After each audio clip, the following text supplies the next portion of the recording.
रूस और यूक्रेन के बीच जंग जारी है।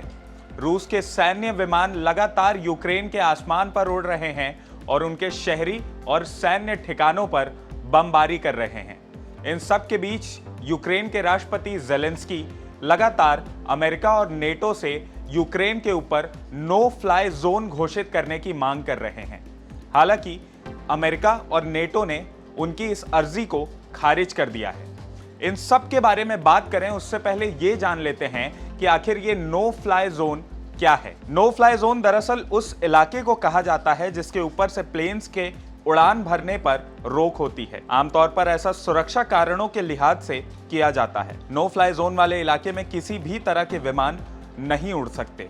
इसे ऐसे समझिए कि आगरा में ताजमहल के ऊपर नो फ्लाई जोन है, यानी ताजमहल के ऊपर से कोई भी विमान नहीं उड़ सकता है।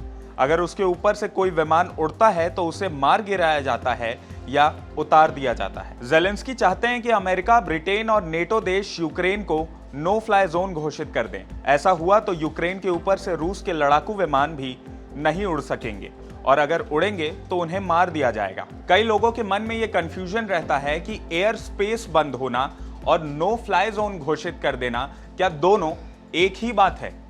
जवाब है नहीं। एयर स्पेस बंद होना और नो फ्लाई जोन घोषित करना दोनों में बहुत फर्क होता है।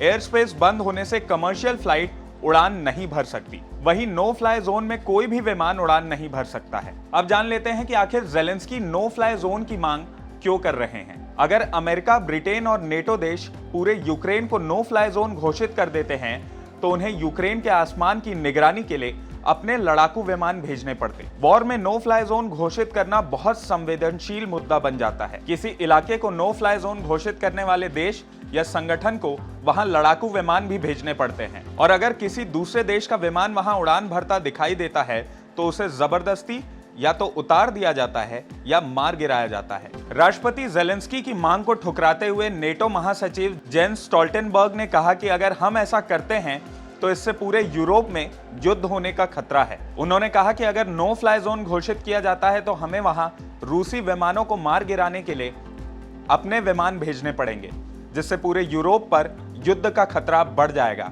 अमेरिका के सेक्रेटरी ऑफ स्टेट ने भी कहा था कि हम कोई टकराव नहीं चाहते हैं। ब्रिटेन ने भी ज़ेलेंस्की की मांग को ठुकरा दिया है।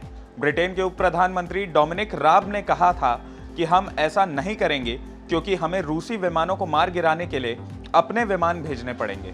दूसरी तरफ रूस के राष्ट्रपति व्लादिमीर पुतिन ने चेतावनी दी थी कि अगर कोई तीसरा देश यूक्रेन को नो फ्लाई जोन घोषित करता है तो इसे रूस के खिलाफ सैन्य टकराव माना जाएगा। पुतिन ने शनिवार को सैन्य अधिकारियों के साथ मीटिंग में कहा था कि हम इसे सैन्य टकराव मानेंगे और जरा भी नहीं सोचेंगे कि वो किस संगठन के सदस्य हैं। उनके इस बयान से यह साफ जाहिर है कि अगर अमेरिका या नेटो यूक्रेन को नो फ्लाई जोन घोषित करते हैं तो इससे तीसरे विश्व युद्ध का खतरा काफी गुना तक बढ़ जाएगा।